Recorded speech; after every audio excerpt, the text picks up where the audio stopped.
Welcome back to Prime Example. So I'm going to be reviewing the Real Housewives of Potomac.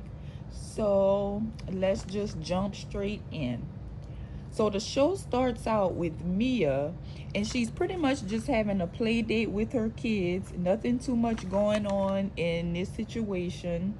And then it goes to Giselle, Karen, and Stacy meeting for lunch.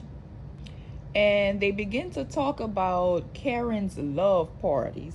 So it seems like Karen has parties similar to Candy Coated Night. It's given like they're preparing for a party with that type of vibe. And so then they began to talk about Stacy's relationship with TJ. And Giselle is basically encouraging her to have more fun and just test out more men rather than just hopping straight into another relationship.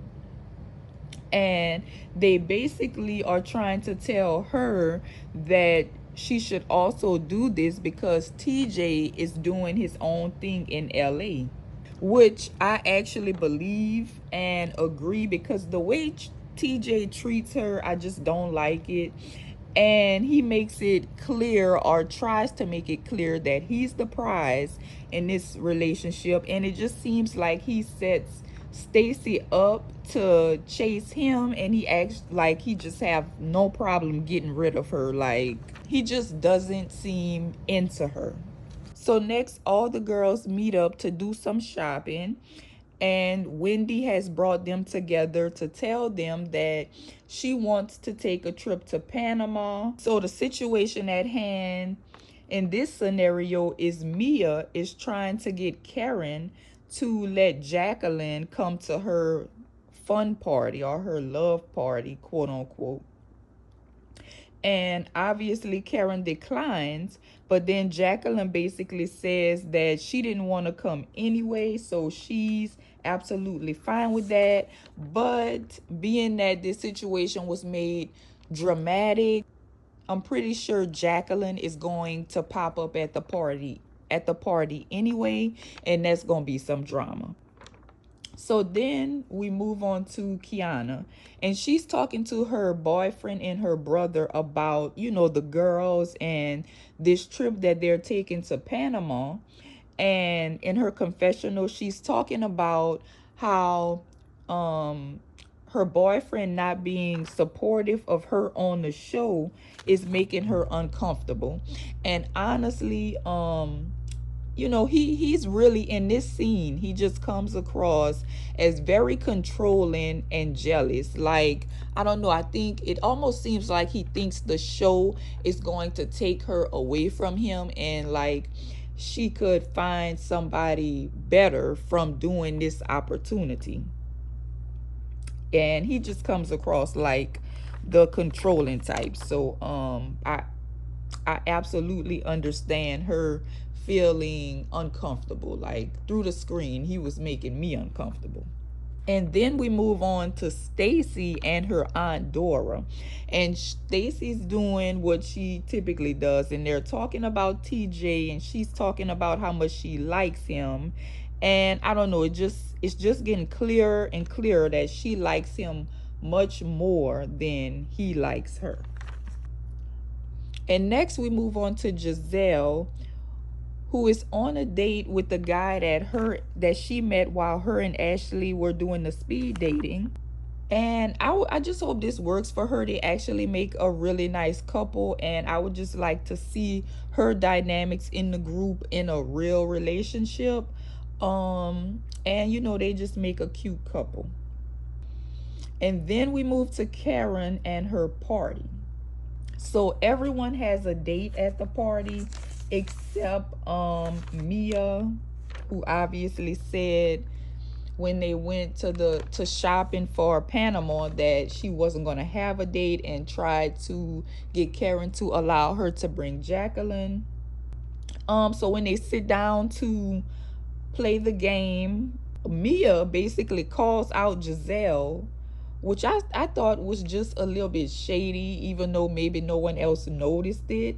She calls out Giselle for having that be the first time she had a man um come to an event with them. I don't know, it just seemed like she was trying to make her look stupid in front of her date. Mia is so slick.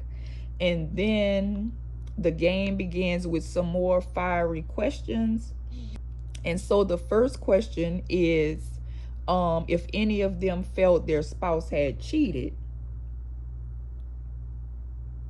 And so when it gets to Stacy, obviously she tells TJ that everyone thinks he's cheating and doing his own thing in Los Angeles. And Giselle butts in to say, well, yes, we do think you're doing your own thing, but we don't consider it cheating because you're not even in a relationship with her. Giselle doesn't seem to like TJ, and I get it because the way he's treating and using Stacy is pretty messed up in my opinion. And he actually agrees. Like, he agrees with that. Like, right, it shouldn't be called cheating because we are not together. So that should tell Stacy everything she needs to know, and she definitely needs to move around. And so Jazzy also tells her boyfriend or her husband, because I just really started watching the Housewives of Potomac again, and it's actually really good. So Jazzy, and I'm not too sure if this is her husband or her boyfriend, but she tells him that she thinks he's cheated, and apparently she says that he had a baby on her. So if he went that far, yes, you're right, he absolutely is still cheating. So that was another one that was called out for being a cheater. And obviously, Wendy and Eddie say no, but we know they had some very similar rumors circulating around their relationship a few seasons ago, where people were saying Eddie got a white woman pregnant that he works with or something along those lines, but it was never confirmed. So that was said about him. Not sure if it's true or not. And then Greg tells the truth when it comes to Kiana, and he says she's not cheating. He doesn't think she's cheating because he has someone following her. So that goes right along with the fact that he seems controlling to me. And they also move on to some more sexual questions where they were asking the couples which was more dominant in the bedroom. And the part that was funny to me was when it got to Mia. She said she was more dominant than Garden, but she said Ink was more dominant than her. And in Karen's confessional, she said if Ink was jumping off of something to reach Mia's neck to choke her, because she said that Ink chokes her, so that makes him more dominant. When I tell you, I cracked up. So that was a pretty funny part. I thought the party was pretty interesting. It was fun. So that was a cute little get together. But as the party is ending, Jacqueline, obviously, she pops up, and apparently this is going to create some drama. You can see it coming in on the next show. So we'll just have to wait and see what happens with that entire situation. But that is going to wrap it up for this review. This is Prime Example. Like and subscribe for more reviews. And thanks for watching.